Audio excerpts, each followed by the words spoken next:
നമസ്കാരം. മന്ത്ര ടിവിയുടെ നേർക്കാഴ്ചയിലേക്ക് ഏവർക്കും സ്വാഗതം. ഇന്നത്തെ ഒരു വിഷയം ഇന്ന് വളരെ അധികം ജനങ്ങൾ ചർച്ച ചെയ്തുകൊണ്ടിരിക്കുന്ന ഒരു സംഭവമാണ്. കാർഷിക നിയമത്തിന്റെ പേരിൽ സമരങ്ങൾ സംഘടിപ്പിക്കുകയും അതികഠിനമായിട്ട് സമരം നടത്തുകയും അതിന്റെ പേരിൽ അപകടങ്ങൾ ഉണ്ടാക്കുകയും ആ അപകടങ്ങളിലൂടെ മരണപ്പെടുകയും ഒക്കെ ചെയ്തിട്ടുള്ള ഒത്തിരി സംഭവങ്ങൾ ഇപ്പോൾ മുന്നോട്ട് പോയതിനു ശേഷം ഇപ്പൊ കേന്ദ്ര ഗവൺമെന്റ് അതിൽപ്പെട്ട പ്രധാനപ്പെട്ട മൂന്ന് നിയമങ്ങൾ പിൻവലിച്ചിരിക്കുന്നു. ആ മൂന്ന് നിയമങ്ങൾ പിൻവലിച്ചപ്പോൾ കർഷകർക്കുണ്ടായ നേട്ടങ്ങൾ, അതുകൊണ്ട് കർഷകർക്കുണ്ടായ കോട്ടങ്ങൾ, അതുപോലെ തന്നെ സമരം നടത്തിയിരുന്ന സമരക്കാർക്കുള്ള നേട്ടങ്ങള്, സമരത്തിന് പിന്നിൽ മറ്റാരെങ്കിലും പ്രവർത്തിച്ചിട്ടുണ്ടോ, ആ പ്രവർത്തിച്ചിട്ടുണ്ടെങ്കിൽ അവർക്ക് വന്ന ലാഭം നഷ്ട കണക്കുകളെ കുറിച്ച് നമുക്കൊരു ചർച്ച നോക്കാം. ഇതിനപ്പുറമായിട്ട് ഇതിന്റെ പ്രധാനപ്പെട്ട കാര്യം എന്ന് പറഞ്ഞാൽ ഇതിനകത്ത് കടന്നു വന്ന രാഷ്ട്രീയമാണ്. അത് ആ രാഷ്ട്രീയത്തിനകത്തുള്ള അന്തർനാളങ്ങളെ കുറിച്ച് ഇനി വരാനിരിക്കുന്നേ ഉള്ളൂ. കാലക്രമേണ കുറേശ്ശെ ആന്റി ബ്യൂറോയുടെ ഒരു റിപ്പോർട്ട് വന്നിരിക്കും. അല്ല, മാത്രമല്ല ഇത് ഇന്ത്യയിൽ നടന്നിട്ടുള്ള ഇതുപോലുള്ള വളരെ വ്യാപകമായി ഇതുപോലുള്ള സമരങ്ങളിലെല്ലാം അന്തർനാളങ്ങൾ ഉണ്ടായിട്ടുണ്ട്. അല്ല, അതുപോലെ ഇതെല്ലാം ചരിത്രത്തിന്റെ ഭാഗമായിട്ട് ഇങ്ങനെ ഇപ്പോഴും വന്നുകൊണ്ടിരിക്കുകയാണ്. ഇപ്പൊ തന്നെ നമുക്ക് അറിയാൻ കഴിഞ്ഞിട്ടുള്ള ഒരു കാര്യം എന്ന് പറയുന്നത്, ചൈനയും പാകിസ്ഥാനും താലിബാനും തുടങ്ങിയ രാജ്യങ്ങളുടെ പ്രതിനിധികള് അതിന്റെ ചാരന്മാരെ ഈ സമരത്തിനുള്ളിൽ കടന്നു പറ്റുകയും ഇന്ത്യക്കകത്തൊരു ആഭ്യന്തര കലാപം ഉണ്ടാക്കുന്നതിന് വേണ്ടിയിട്ട് മുന്നോട്ട് ഇറങ്ങിയിട്ടുണ്ടെന്നും അതിനു വേണ്ടിയിട്ടുള്ള ഒരു പ്ലാൻ തയ്യാറാക്കിയിട്ടുണ്ട് എന്നുള്ളതാണ് ഒരു അറിവ് കിട്ടിയിട്ടുള്ളത്. അതിന്റെ അടിസ്ഥാനത്തിലും കൂടാണ് ഈ കേന്ദ്ര ഗവൺമെന്റ് ഇപ്പൊ ഇങ്ങനെ ഒരു തീരുമാനത്തിൽ വന്നതെന്ന് അറിയാൻ പറ്റത്തില്ലല്ലോ. പുതുതായിട്ട് കൊണ്ടുവന്ന നിയമങ്ങളൊക്കെ പിൻവലിക്കാൻ നിർബന്ധിതരായത് ചിലപ്പോൾ അതുകൊണ്ടായിരിക്കാം. അത് സംശയങ്ങളാവാം, ചിലപ്പോൾ യാഥാർത്ഥ്യമാവാം. എന്തായാലും ഇത് നാട്ടിൽ പാട്ടാം. സംശയങ്ങളാണെങ്കിലും യാഥാർത്ഥ്യമാണെങ്കിൽ ശരി, ഇതിപ്പോ നാട്ടിൽ പാട്ടാണ്. പക്ഷെ ഒരു കാര്യം സത്യമാണ്, ഈ സമരത്തിനുള്ളിൽ ഒരു വൈദേശിക ശക്തികൾ കടന്നുകൂടിയിട്ടുണ്ടായിരുന്നു എന്നുള്ളത് സത്യം തന്നെയാണ്. ഈ എല്ലാ ഈ വലിയ വലുതായിട്ടുള്ള എല്ലാ സമരങ്ങളിലും ഈ അതിന്റെ ആ സമര വിരുദ്ധ ചേരിയില് അല്ലെങ്കിൽ നിൽക്കുന്ന അല്ലെങ്കിൽ ആ സമരം കൊണ്ട് നേട്ടങ്ങൾ ഉണ്ടാവുന്ന ആ നേട്ടങ്ങളെ ഇല്ലാതാക്കുന്നതിന് വേണ്ടി ചില നുഴഞ്ഞു കയറുന്ന സ്വഭാവങ്ങൾ മറ്റെല്ലാ സമരങ്ങളിലും ഉണ്ടാവാറുണ്ട്. വളരെ നിസ്സാരമായ സമരങ്ങളിൽ പോലും നുഴഞ്ഞു കയറ്റം ഉണ്ടാവാറുണ്ട്. ഉണ്ടായിക്കഴിഞ്ഞാൽ പോലീസിനൊക്കെ എല്ലാവരും കാവടിക്കാരനകത്ത് രഹസ്യമായിട്ട് പോലീസൊക്കെ എല്ലാം അറിയുക, പോലീസിനെ പ്രകോപിപ്പിക്കുക, പോലീസെ കൊണ്ട് ലാത്തി ചർച്ച ഉണ്ടാക്കിക്കുക, വെടിവെപ്പ് ഉണ്ടാക്കിക്കുക, അതൊക്കെ ഈ സമരത്തിന്റെ ഭാഗമായിട്ട് പല സ്ഥലങ്ങളിലും അന്തർനാടകങ്ങൾ നടക്കുന്നുണ്ട്.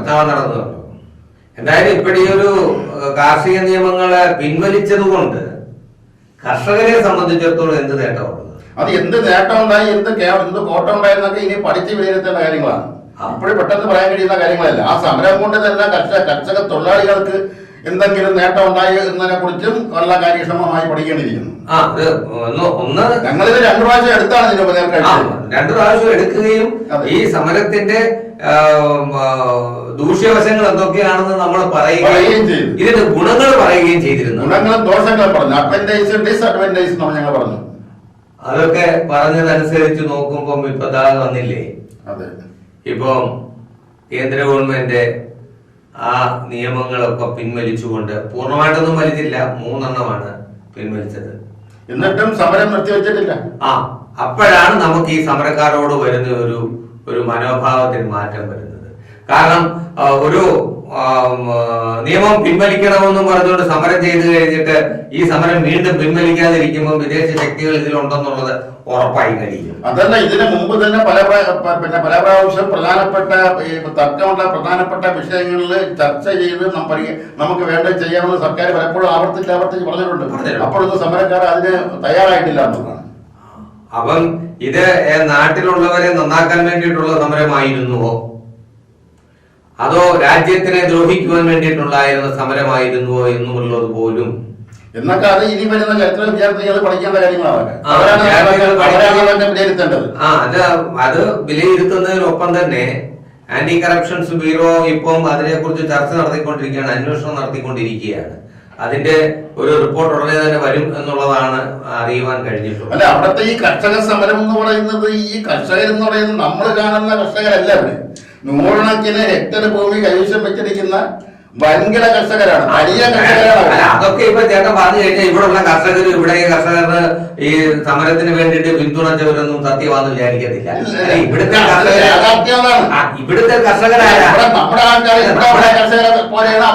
നമ്മുടെ കർഷകരാരാ?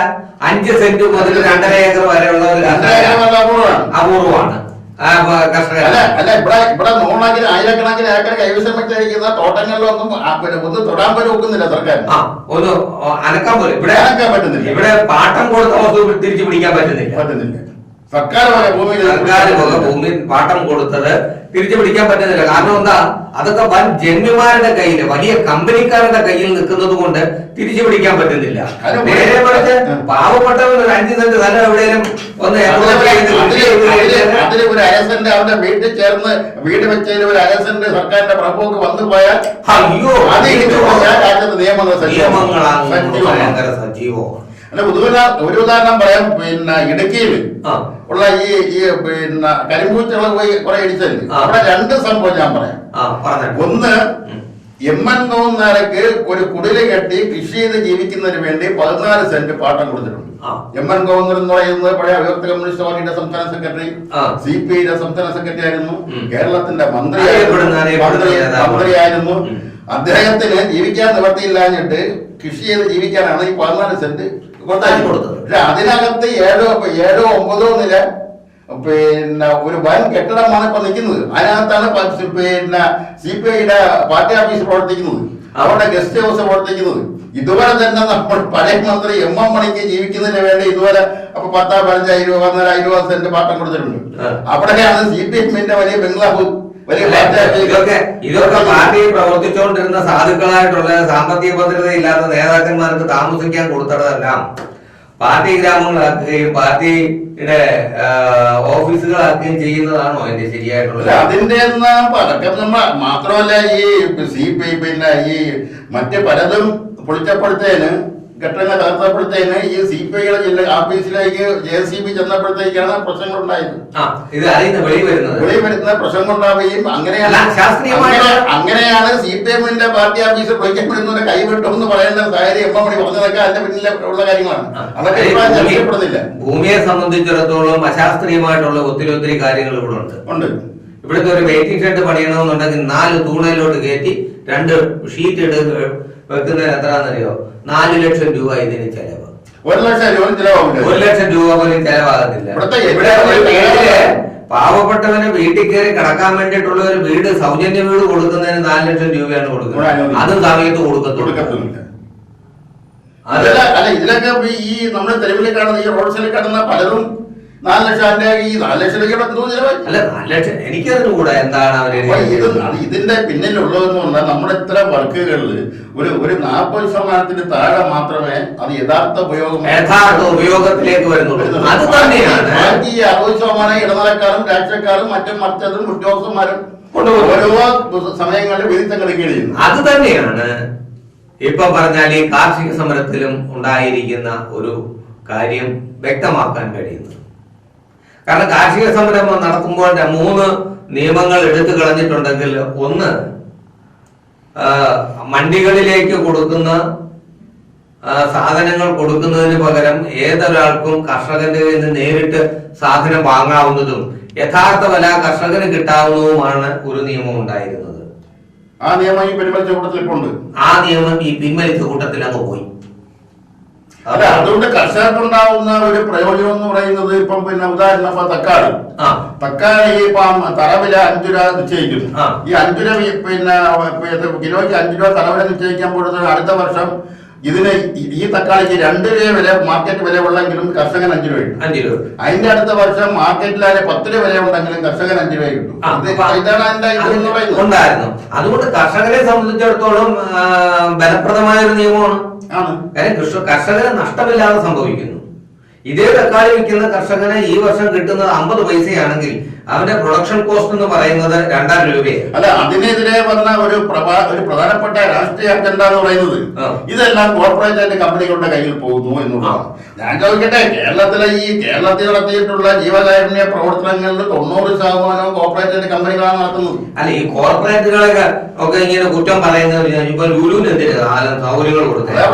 ഇവിടെ ചെയ്തേക്കുന്ന കാര്യങ്ങളൊക്കെ നിയമാനുസൃതമാണോ എല്ലാം ചെയ്തേക്കുന്നത്? അല്ല, ഇവിടെ എത്രയോ വലിയ വലിയ സ്ഥാപനങ്ങൾ ഇവിടെ നടക്കുന്നു. അവർക്കൊക്കെ സഹായം ചെയ്തു കൊടുക്കുകയും സാധാരണക്കാരനെ പിടിയുകയും ചെയ്യുന്ന നിയമമാണ് ഇവിടെ വേണ്ടത്. അത് മാത്രമല്ല, ഇവിടുത്തെ കോർപ്പറേറ്റ് കമ്പനികളുടെ ആദിത്യം സ്ഥിരിക്കാത്ത എത്ര രാഷ്ട്രീയ നേതാക്കളുണ്ട്. അല്ല, വേറൊരു കാര്യമാണ്, ഈ ചെറിയ ചെറിയ കച്ചവടങ്ങളും ചെറിയ ചെറിയ കൃഷികളും കാര്യങ്ങളും ഒക്കെ ചെയ്യുന്നവരും കോർപ്പറേറ്റ് കമ്പനിയും തമ്മിൽ വ്യത്യാസമുണ്ട്. കോർപ്പറേറ്റ് കമ്പനിയിൽ നിന്ന് കിട്ടുന്ന ലാഭത്തിന്റെ ഒരു വീതം അവര് CSR ഫണ്ടായിട്ട് മാറ്റിയിട്ട് പ്രദേശത്തെ വികസന പ്രവർത്തനങ്ങൾക്ക് ഉപയോഗിക്കും. ഇത് തന്നെയാണ് ഈ കർഷക സമരത്തിന്റെ അവർ പറഞ്ഞ പ്രധാനപ്പെട്ട അജണ്ട. അതിൽ കിട്ടുന്ന ലാഭത്തിന്റെ ഒരു വീതം അവിടുത്തെ സ്കൂളുകളുടെ വികസനത്തിനും ആശുപത്രികളുടെ വികസനത്തിനും ആ റോഡുകളെല്ലാം വൃത്തിയാക്കി നല്ലതുപോലെ പരിപാലിക്കുന്നതിന് വേണ്ടി ചെലവാക്കുമ്പോൾ അത് ഗുണകരമല്ലേ? ഗുണകരമാണ്. അപ്പൊ ആ ഗുണകരമായിട്ട് ഇരുന്നത് പിൻവലിക്കപ്പെട്ടില്ലേ? നമ്മൾ ഈ കോർപ്പറേറ്റ് കേരളത്തിലെ 80 കോർപ്പറേറ്റ് കമ്പനികൾ ഉണ്ടെന്നാ പറയുന്നത്. ഈ കോർപ്പറേറ്റ് കമ്പനികളുടെ നാളെ എല്ലാം കൂടെ അങ്ങ് പൂട്ടിക്കൊണ്ട് പോയി കഴിഞ്ഞാൽ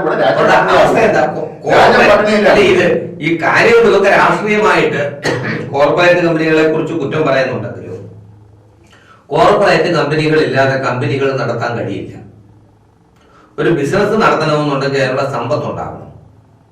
സമ്പത്തുണ്ടെങ്കിൽ കോർപ്പറേറ്റ് മാർക്കറ്റ് കണ്ടെത്തണം.